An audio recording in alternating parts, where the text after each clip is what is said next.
गोडी नाही, बुद्धी असून चालत नाही, तयास मानव म्हणावं काय. ओळखलत का? म्या सावित्री ज्योतिबा फुले, सातारा जिल्ह्यातील खंडाळा तालुक्यातील नाय गावच्या खंडोजी निवासी पाटलांची मी कन्या. अवघ्या 9व्या वर्षी ज्योतिराव फुले नावाच्या व्यक्तीशी माझं लग्न झालं आणि हळूहळू मला कळायला लागलं की ज्या माणसाशी माझं लग्न झालंय ना, तो एक साधारण माणूस नाही, तर या जगाला ऊर्जा देणारे क्रांतिसूर्यच आहे. त्या काळी महिलांनी उमरा ओलांडण्याची पद्धत नव्हती. बाईच्या जातीने कसं, आपण भलं आपलं घर भलं आणि घरातली माणसं, स्त्री पुरुष उच्च नीच असा लय भेदभाव होता.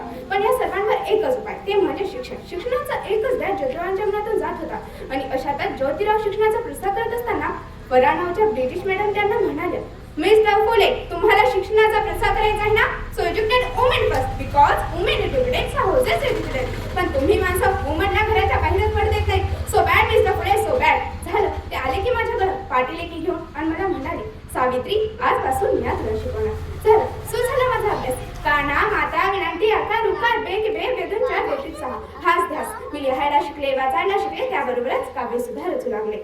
आणि अशात शनिवारी 1 जानेवारी 1848 ला पुणे येथील भिडे यांच्या वाड्यात आम्ही पहिली मुलींची शाळा सुरू केली. आणि मी पहिली शिक्षिका आणि मुख्याध्यापिका सुद्धा. अरे, शेळपाट्यात जगला तर काम कमाव होईल, पण जो का वाघासारखं जगला तर नाव होईल. पण धर्माचं नातं काय? समाजाला वाटतं धर्म बुडाला म्हणून कोटे सुरे सुरू होती. अहो, एखाद्या सर्वसामान्य व्यक्तीनं शिक्षण घेतलं तर कोणता धर्म बुडतो हो? इतका तक्रारी असू शकतो का हा धर्म? अहो, धर्मासाठी माणसं जगतात की माणसासाठी धर्म? शाळेत जाताना चिकट फेकलं, मी सहन केलं. थुंकलं तरी मी सहन केलं.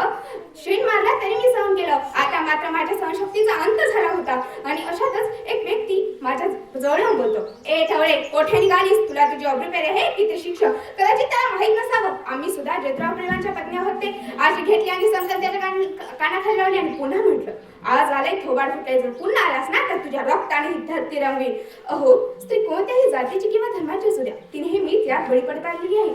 अहो, एखाद्या स्त्रीचा नवरा वारला म्हणून तिनं सती जायचं. अहो, तिचा नवरा वारला यात त्या स्त्रीचा काय दोष असतो? म्हणूनच आम्ही काम केलं. इंग्रज सरकारनं सतीबंदी प्रथाही सुरू केली. आणि त्यानंतर आम्ही विधवा महिला काशीबाई तिच्या मुलाला म्हणजे यशवंताला दत्तक घेतलं. त्याला वाढवलं, मोठं केलं आणि डॉक्टरही बनवलं. आणि अशातच पुण्यात प्लेगची साथ पसरली होती. जागेवर लोक धडाधड पडू लागली होती. आणि आम्ही यशवंताला म्हटलं, यशवंता, आपल्याला हॉस्पिटल उभारायचे. यशवंताला हॉस्पिटलही उभारलं. आम्ही सर्व रुग्णांवर उपचार करीत होतो. प्लेग हा संसर्गजन्य होता, त्यामुळे तो कधी ना कधी आम्हालाही होणार होता. पण मुळीच आम्ही जगलो या समाजासाठीच ना, मग यासाठीच मरण पत्करावं लागलं. तर मरणा, तुझं स्वागत आहे. अहो, सावित्रीची सावित्री माय झाली, सावित्रीबाईची सावित्री माय झाली. आणि बघता बघता आमच्या 18 शाळा सुरू झाल्या. सती प्रथा, केशवपण या सर्वांवर आम्ही मात केली. कारण आनंद होता तो आयाबाया शिकण्याचा.